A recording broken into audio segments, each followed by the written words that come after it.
Dear student, welcome. SVM online class में आपका स्वागत है। आज इस वीडियो में एसएसटी की बात करेंगे, सोशल साइंस की। पिछले वीडियो में हमने पाठ संख्या 9 के अंतर्गत भक्ति की शुरुआत पढ़ी थी। किसकी? भारत में जो भक्ति की शुरुआत है किस प्रकार होती हैं, उसकी बात करेंगे आज आगे। हमने देखा था कि भक्ति की शुरुआत के तहत जो भक्ति भावना है वो किसी की भी हो सकती है।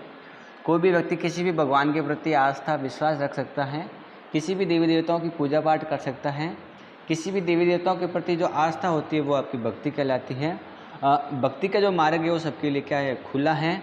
और भक्ति कोई भी व्यक्ति कर सकता है, चाहे अमीर हो या गरीब, ऊंची जाति का हो या नीची जाति का, कोई भी लिंग का, स्त्री हो या पुरुष, वो भक्ति भावना में जुड़ सकता है।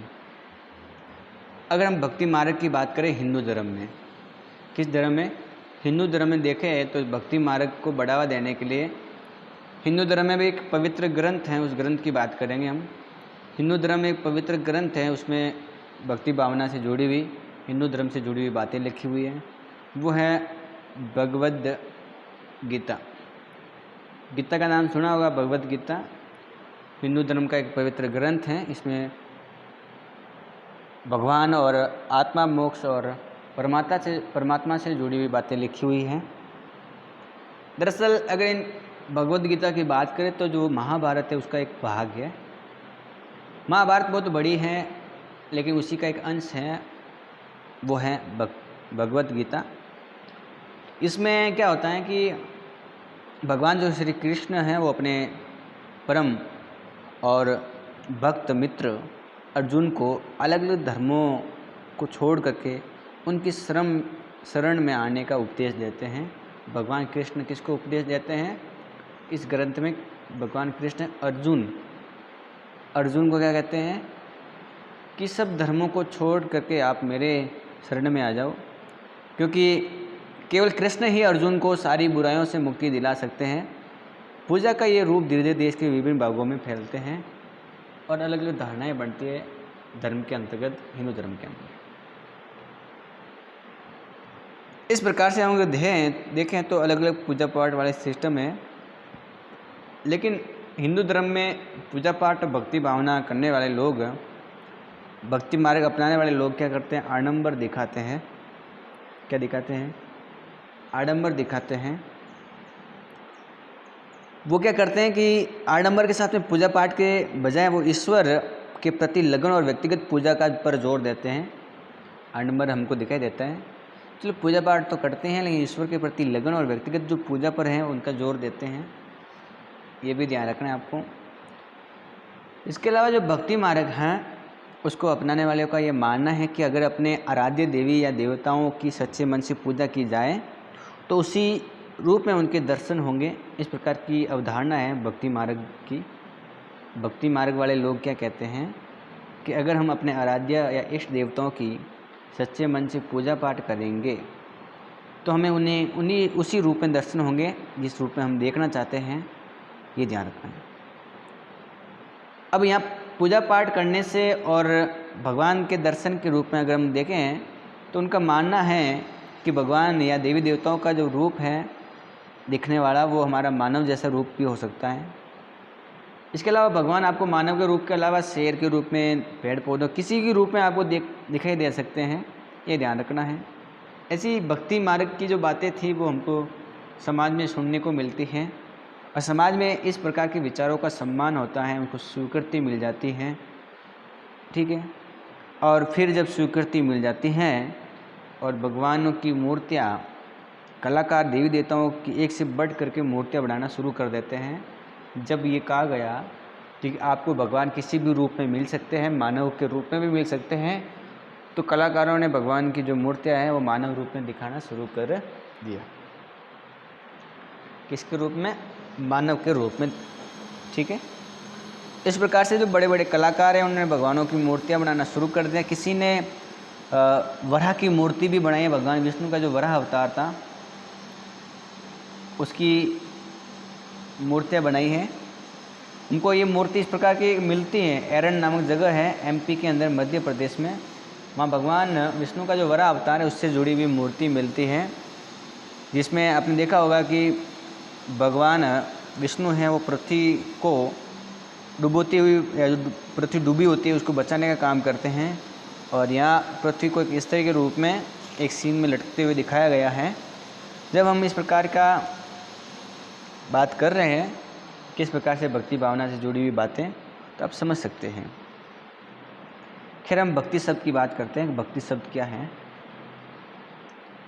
ठीक है, तो भक्ति शब्द बज धातु से बना है। किस धातु से बना है? बज। और जो बज धातु है उसका मतलब होता है विभाजित करना। क्या करना? विभाजित करना या हिस्सेदारी करना। तो भक्ति शब्द किस धातु से बना है? बज धातु से। और बज धातु का मतलब होता है विभाजित करना या हिस्सेदारी करना। इसका अर्थ यह है कि भक्ति भगवान और भक्त के बीच परस्पर एक अंतरंग संबंध है।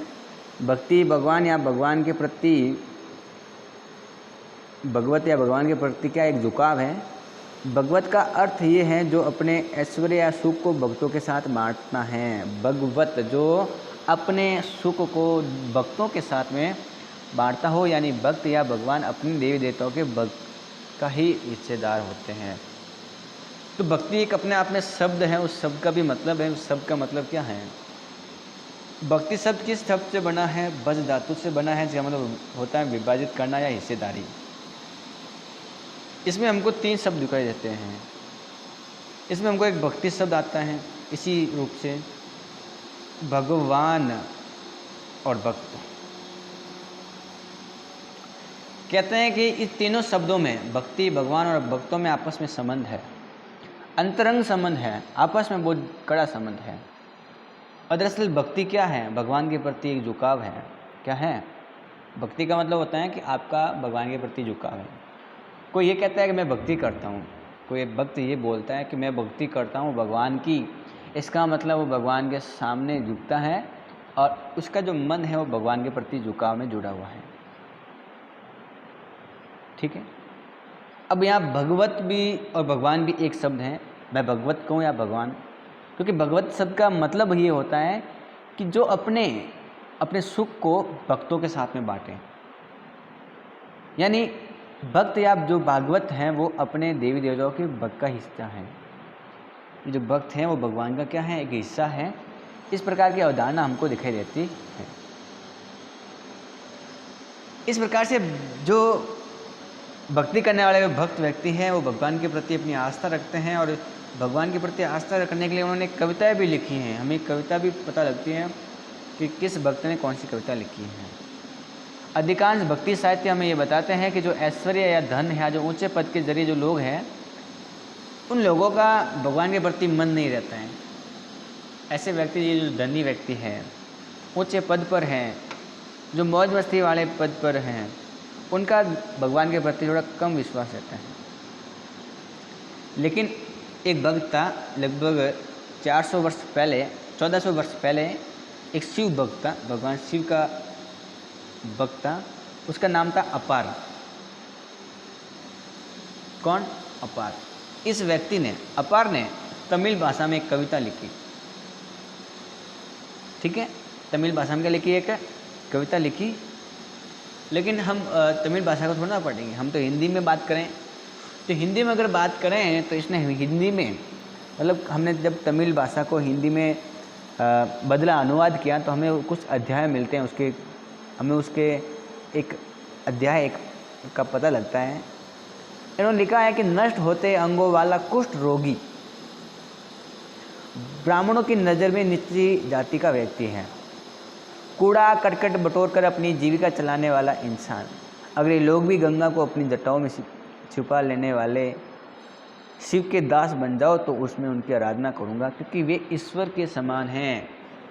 ऐसे कोई व्यक्ति जो रोगी हैं, निचली जाति का हो या कूड़ा करकट उठाने वाला हो, मैं भी उन व्यक्तियों की पूजा पाठ करूँगा, क्योंकि वो भगवान शिव जी के हैं, रूप हैं, अवतार हैं। तो हिंदू धर्म में देवी देवताओं को काफ़ी सम्मान मिलता है, भगवानों को सम्मान मिलता है। भगवान की हम क्या करते हैं? पूजा अर्चना करते हैं। हमने भगवानों के लिए मूर्तियां बनाई हैं और मूर्तियों को जिस स्थान पर रखा गया उन्हें मंदिर कहा गया।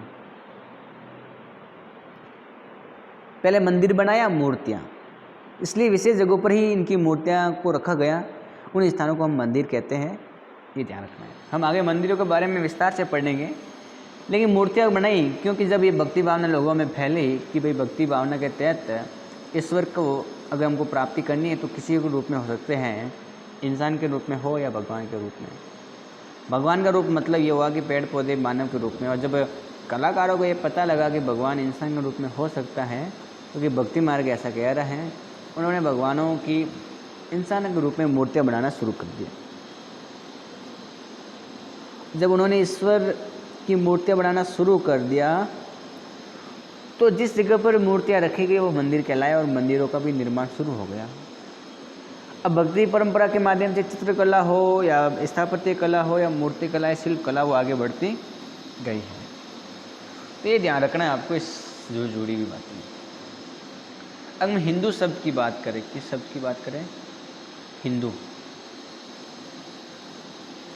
तो हिंदू शब्द इंडिया के शब्द की तरह सिंधु या इंडस से निकला है। जैसे इंडिया शब्द है ना, वो इंडस से निकला है, उसी प्रकार हिंदू शब्द भी इंडस या सिंधु से निकला है। किससे निकला है? सिंधु से। ये शब्द अरबों और ईरानियों द्वारा उन लोगों के लिए उपयोग किया जाता था जो सिंधु नदी के पूर्व में रहते थे। ये शब्द उनके धार्मिक विश्वास और सांस्कृतिक परंपराओं के लिए प्रयुक्त होता था। सिंधु नदी के पूर्व में रहने वाले जो लोग थे उनके लिए सिंधु और ईरानी और उन व्यक्तियों के लिए जो इसके पूर्व में रहते थे, ठीक है, और ये उनके लिए प्रयोग किया गया था धर्म से जुड़ा हुआ। इसके अलावा संसार में और भी धर्मों का उदय हुआ। हमने बौद्ध धर्म की बात की है, और भी खूब सारे ऐसे धर्म थे जिनका उदय हुआ है। लगभग 2000 साल पहले पश्चिमी एशिया में ईसाई धर्म का उदय हुआ। पश्चिमी एशिया में किसका धर्म हुआ?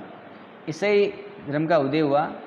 और ईसा जो मसीह हैं, ईसाई धर्म के ईसा मसीह, उनका जन्म हुआ बेथलेहम में। जन्म कहाँ हुआ इनका? बेथलेहम में। और जो उस समय रोमन साम्राज्य का भाग था बेथलेहम। ईसा मसीह ने स्वयं को इस संसार का उद्धारक बताया और उन्होंने दूसरों को प्यार देने और उसकी तरह से दूसरों पर विश्वास करने का उपदेश दिया। ईसा मसीह ने, जिनका जन्म उस समय पश्चिमी एशिया में हुआ था, और पश्चिम एशिया मतलब रोमन साम्राज्य के अंदर, ये ध्यान रखना है। इस तरह हर व्यक्ति और दूसरों से प्यार और विश्वास की उम्मीद रखता है, ईसा मसीह का ऐसा कहना था। अगर हम ईसाई धर्म की बात करें तो उनकी जो पवित्र ग्रंथ है बाइबिल, उसमें कुछ ऐसी बातें मिलती हैं जो ईसा मसीह से जुड़ी हुई बातें हैं।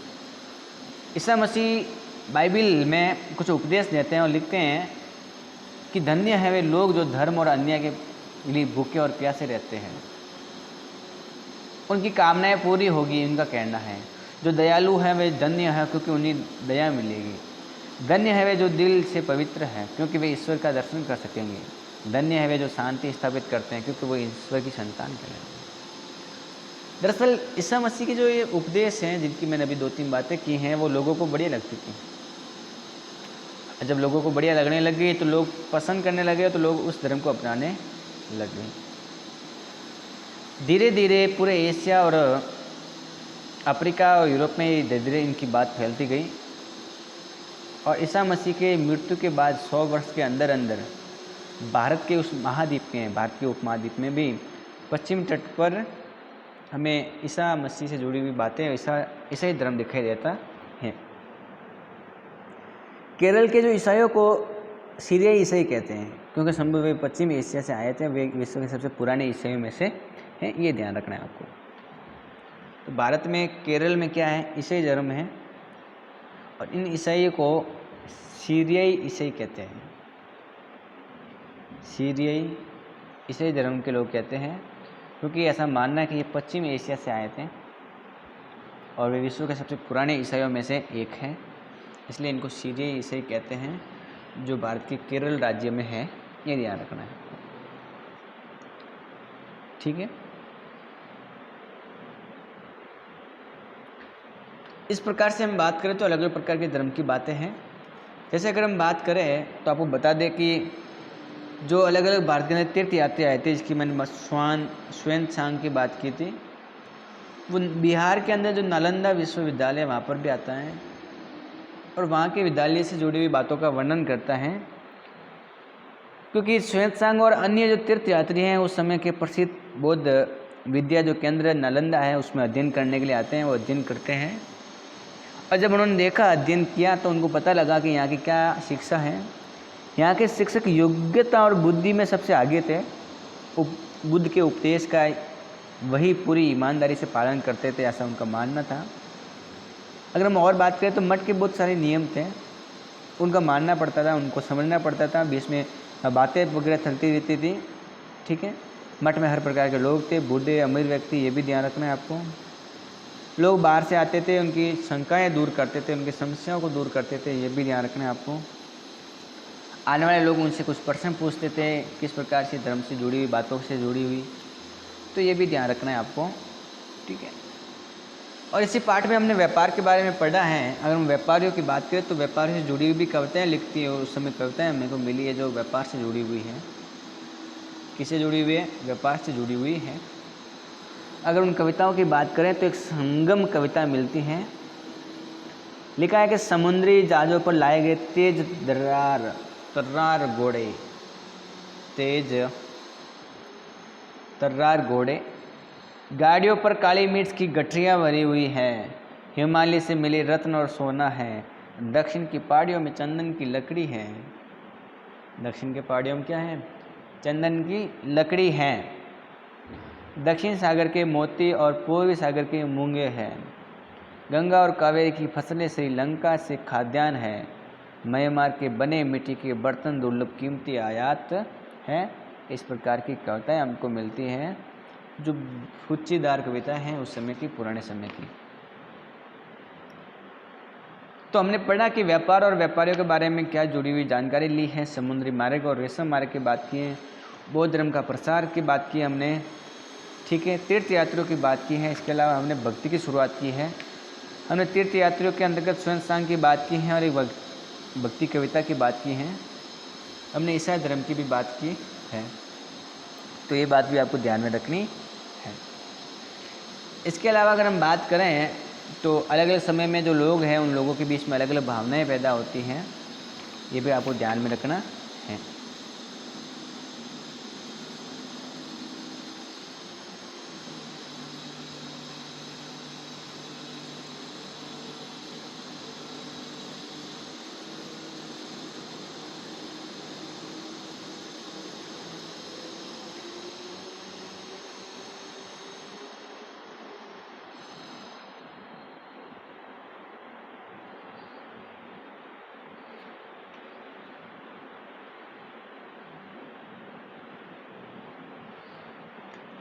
ठीक है, तो अब हम क्वेश्चन आंसर भी कर लेते हैं।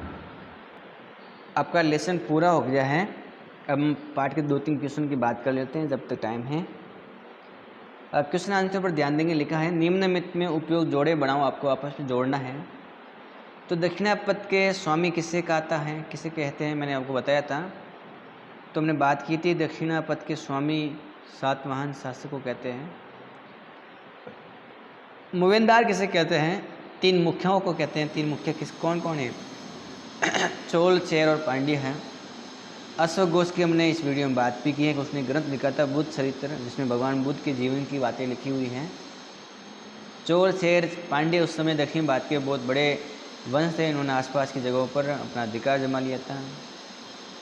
बोधिसत्व महायान बौद्ध धर्म के जुड़ी हुई जो बातें हैं, जो ये कहते हैं कि ज्ञान प्राप्ति के लिए एकांत की बजाय शिक्षा लोगों को देनी चाहिए, मदद करनी चाहिए, वो धर्म का मानना है उनका। और ह्वेन-त्सांग है, वो चीनी यात्री हैं। आपने इसके बारे में पढ़ा भी होगा कि ये भारत से लगभग 600 पांडुलिपियाँ जाता है। उसमें से सिंधु नदी को पार करते समय इसकी 50 पांडुलिपियाँ खो जाती हैं और 20 घोड़ों पर सारा सामान यहाँ से सोने चांदी और चंदन की लकड़ी की बनी हुई भगवान बुद्ध की मूर्तियाँ लेकर जाता। अगर हम कुछ और महत्वपूर्ण तिथियों की बात करें तो रेशम बनाने की जो कला की खोज है वो लगभग 7000 साल पहले, और चोर, चेर, पांड्य लगभग 23,000 साल पहले थे, 2300 साल पहले। रोमन साम्राज्य में रेशम की बढ़ती मांग लगभग 2000 साल पहले थी। ठीक है, ये ध्यान रखना है आपको। इसके अलावा आप ये भी ध्यान रखेंगे, कुषाण शासक हैं वो लगभग 1900 साल पहले था। फास्ट सियन का भारत में लगभग 1600 वर्ष पहले आया था। श्वेतसांग का भारत में आना और अपार की शिव की स्तुति की जो रचना है वो 1400 वर्ष पहले हुई थी। ये ध्यान रखना है आपको। राजा सिल्क रूट अपना नियंत्रण क्यों कायम रखते थे? आपको पता है कि राजा सिल्क रूट पर अपना नियंत्रण रखते थे ताकि उनको रेशम का कपड़ा मिल सके, उनको जाने वाले जो व्यापारी लोग हैं, सिल्क यात्री, उनसे उनको सिल्क कर मिल सके और इसे अपने साम्राज्य को बढ़ाया जा सकता है। तो ये भी एक महत्वपूर्ण था। व्यापार तथा व्यापारी रास्तों में बारे में जानने के लिए इतिहासकार किन किन साक्ष्यों का प्रयोग करते हैं? तो मार्गों के बारे में देखते हैं, उस समय के कपड़े के बारे में पता लगता है, व्यापारी के लोगों के बारे में पता लगता है। भक्ति की प्रमुख विशेषताएं कौन सी हैं? भक्ति क्या होती है? देवी देवताओं के प्रति जो आपकी श्रद्धा है वो आपकी भक्ति है, और भक्ति के माध्यम का मतलब ये है कि आप भगवान के प्रति झुके हुए हो। इस प्रकार की भक्ति भावना हमको दिखाई देती है। ठीक है, चीनी तीर्थ यात्री भारत क्यों आए और क्या कारण बताओ? आपको पता होना चाहिए चीनी यात्री भारत में क्यों आए। चीनी यात्री आने का जो मन वह जो है कि भारत में जो पवित्र स्थान है उनकी यात्रा कर सके, उन स्थानों की जो जुड़ी हुई शिक्षा है उन शिक्षाओं को ग्रहण कर सके, और ऐसा ही हुआ। उन्होंने भारत के उन स्थानों का भ्रमण किया जो तीर्थ यात्री के रूप में विशेष जगह थी। इसके अलावा वहाँ पर घूमे, उन्होंने धर्म से जुड़ी हुई बातें सीखी और यहाँ से उन्होंने ज्ञान अर्जित किया और लेकर गए अपने देश के अंदर। ठीक है, साधारण लोगों का भक्ति के प्रति आकर्षित होने का कौन सा कारण होता था? अब साधारण लोग भक्ति के प्रति आकर्षित होने का जो मेन कारण है, जैसे मूर्ति अगर है आपके सामने, साधारण लोग मूर्तियों को देख करके भक्ति के प्रति झुक सकते हैं।